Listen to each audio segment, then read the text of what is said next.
nuclear power. Each reactor makes 500 pounds of plutonium a year.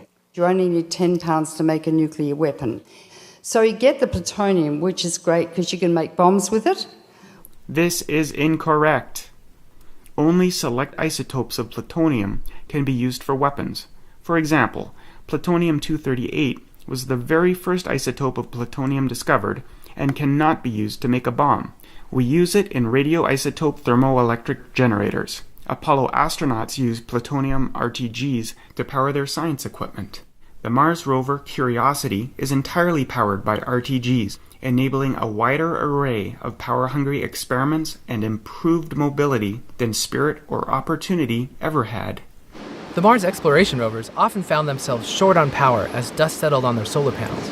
They were the only source of energy, and the Martian winter was approaching. The part of it that really breaks my heart is that we just didn't have power to drive anymore.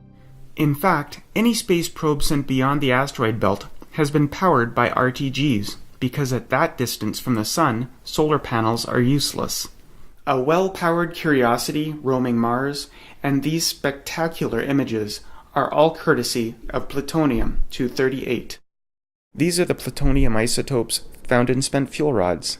There's plutonium-238. NASA has almost run out of 238. They'd love to get their hands on more 238. I salute you. But if you're Dr. Evil, this organization will not tolerate failure. You want plutonium-239. In fact, you need 90% of the plutonium to be 239, or else you can't make a bomb out of it. And you also need to keep plutonium-240 below 7%. 240 spontaneously fissions. That's a showstopper. Sorry, I farted. So are we choosing between space exploration and weapons here? No. Spent fuel from power reactors does not let us do either. We can't fuel space probes with it, we can't fuel Mars rovers with it, and we can't build bombs with it. The plutonium in so-called spent fuel is only useful as fuel in future reactors. That is its only use. Each reactor makes 500 pounds of plutonium a year. You only need 10 pounds to make a nuclear weapon.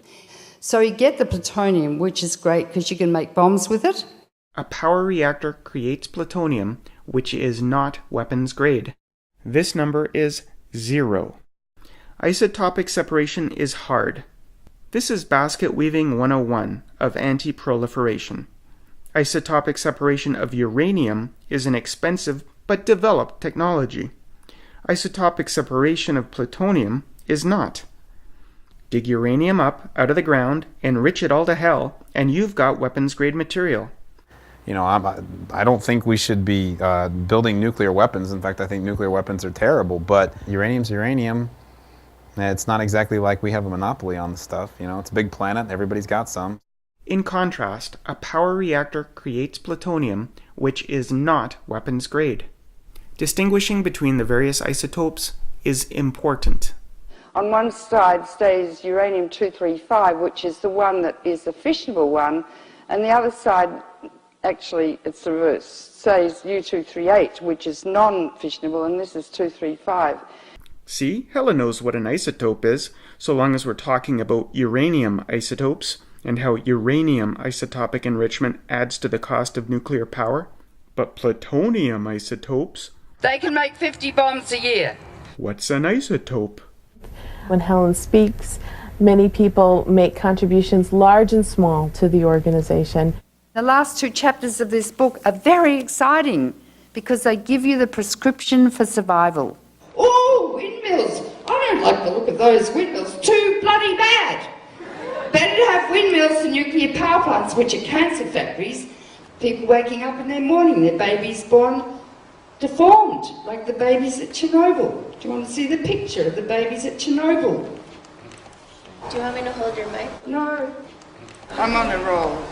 She said to me, "How much do you need?" And I went, $100,000. She said, "The cheque will be in the mail tomorrow." And it was. So we set up an office in K Street. We have people who send in $15 a month, and then we've also had a number of individual donors who've made larger gifts, $5,000, $25,000, $100,000 to the Institute to support Helen and the work that she does of ending the nuclear age.